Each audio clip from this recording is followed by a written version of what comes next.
नमस्कार। आज हम उत्तर प्रदेश की एक विधानसभा सीट पुरकाजी की राजनीतिक जमीन को समझने की कोशिश करेंगे।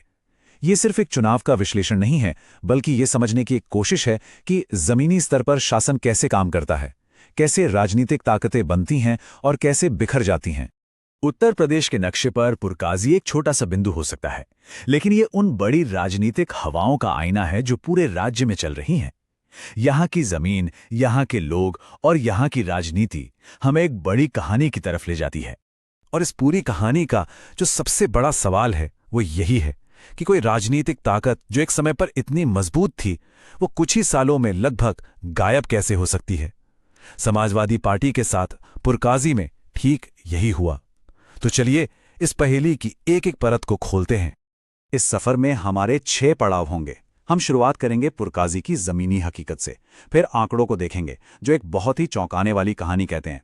इसके बाद हम उस बिखराव की वजहों को समझेंगे, आज के रणनीतिक माहौल को परखेंगे, लोगों से दोबारा जुड़ने का एक रोड मैप देखेंगे और अंत में बात करेंगे कि एक मजबूत जनादेश तक कैसे पहुंचा जा सकता है।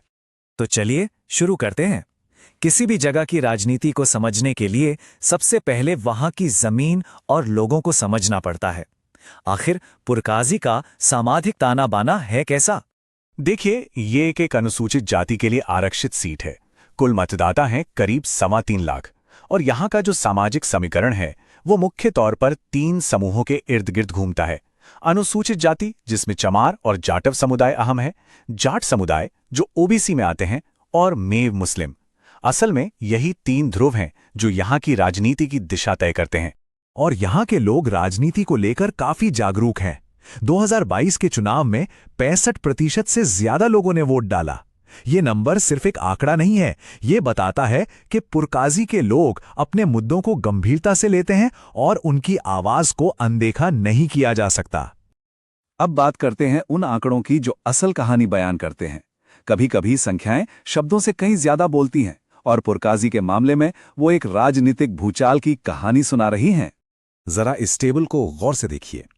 साल 2012 समाजवादी पार्टी को मिलते हैं 24% से ज्यादा वोट, एक मजबूत दावेदारी। अब 5 साल आगे चलते हैं। 2017 सपा का वोट शेयर गिरकर सिर्फ 1.26% पर आ जाता है और 2022 आते आते पार्टी मैदान में ही नहीं है। वहीं दूसरी तरफ बीजेपी का वोट 13% से बढ़कर 40% तक पहुंच जाता है। ये कोई छोटा मोटा बदलाव नहीं है, ये एक जबरदस्त राजनीतिक बदलाव है। ये चार्ट उसी गिरावट को और साफ तौर पे दिखाता है। 24% से लगभग 1% पे आ जाना ये सिर्फ आंकड़ों का खेल नहीं है, ये हजारों लोगों के भरोसे का खिसकना है। तो सवाल यही है कि ये समर्थन आखिर गया कहां? लेकिन इस बड़ी उथल पुथल के बीच एक दिलचस्प बात और है। 2022 में जो जीत हार का फैसला हुआ वो सिर्फ 6,500 वोटों से भी कम के अंतर पर हुआ। इसका मतलब साफ है कि बड़े बदलावों के बावजूद यहां की लड़ाई आज भी बहुत कांटे की है। एक एक वोट की कीमत है। तो हमने ये तो देख लिया कि क्या हुआ, अब समझते हैं कि क्यों हुआ। किसी भी पार्टी का जनाधार रातों रात खत्म नहीं होता, उसके पीछे गहरी वजहें होती हैं। और यही हमें याद रखना जरूरी है कि जब हर वोट मायने रखता है तो राजनीतिक संवाद की जिम्मेदारी और भी बढ़ जाती है। हर नागरिक की गरिमा का सम्मान करना और सोच समझकर अपनी बात रखना एक स्वस्थ लोकतंत्र की नींव है। समाजवादी पार्टी की इस गिरावट के पीछे कोई एक कारण नहीं था, कई कड़ियां एक साथ टूटी। सबसे पहले उनका जो सबसे मजबूत आधार था, दलित वोट, वो उनसे छिटक गया। इसी दौरान बीजेपी ने बहुत आक्रामक तरीके से उस खाली जगह को भर दिया और इन सब के बीच पार्टी का अपना जमीनी संगठन इतना कमजोर हो गया कि 2022 में वो अपना उम्मीदवार तक नहीं उतार पाए। ये तो हुई राजनीतिक बातें, लेकिन लोगों के असल मुद्दे भी थे। खेती का संकट, युवाओं की बेरोजगारी, जिनसे पार्टी सही तरीके से जुड़ी नहीं पाई। तो अब आज की तारीख में जमीनी हकीकत क्या है? चलिए इसे एक रणनीतिकार की नजर से देखते हैं। किसी भी पार्टी की ताकत क्या है, कमजोरी क्या है और आने वाले वक्त में मौके क्या हैं। अगर हम देखें तो 2 तस्वीरें दिखती हैं। एक तरफ पार्टी की विरासत की ताकत है, जैसे दलित आधार जिसे शायद वापस जीता जा सकता है, या राज्य स्तर पर एक मजबूत नेतृत्व। लेकिन दूसरी तरफ आज की जमीनी सच्चाई है, एक बिखरा हुआ संगठन, कोई मजबूत स्थानीय चेहरा नहीं और संसाधनों की भी कमी।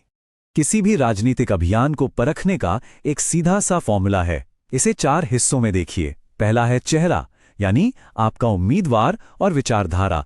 दूसरा है शरीर, मतलब जमीन पर आपका संगठन।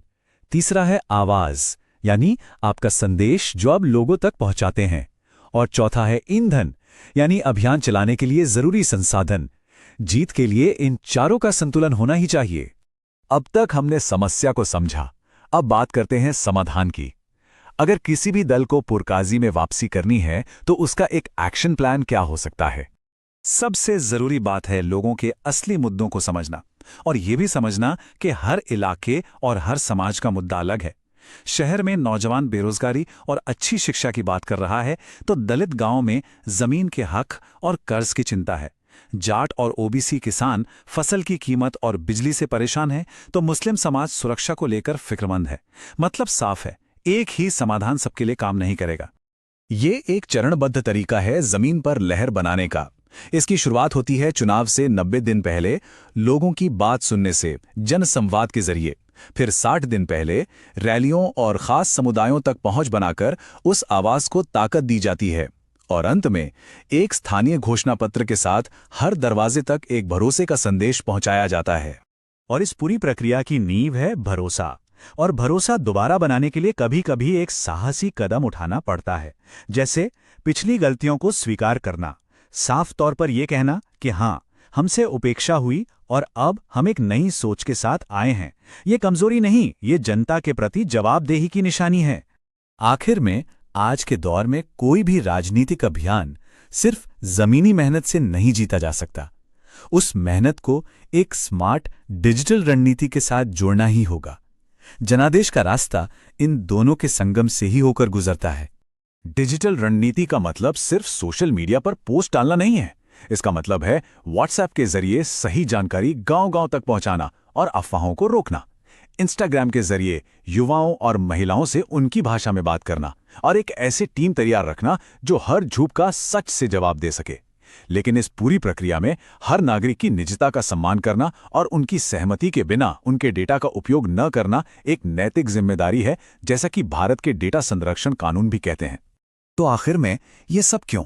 क्योंकि राजनीतिक रणनीति और डेटा का विश्लेषण सिर्फ चुनाव जीतने के लिए नहीं होना चाहिए। इसका असली मकसद लोगों को बेहतर ढंग से समझना और उनकी सेवा करना है। पुरकाजी की कहानी हमें एक बड़ा सवाल पूछने पर मजबूर करती है। क्या मतदाता सिर्फ जाति और धर्म के आंकड़े हैं, या वो अपनी समस्याओं का समाधान और अपने लिए सम्मान चाहते हैं? यदि आप एक जन केंद्रित नेता बनना चाहते हैं और अपने निर्वाचन क्षेत्र का उत्थान करना चाहते हैं, तो blueprintstrategies.ai से mgr@blueprintstrategies.ai पर संपर्क करें या फिर 01042041602 पर कॉल करें। राजनीति से परे एक उद्देश्य।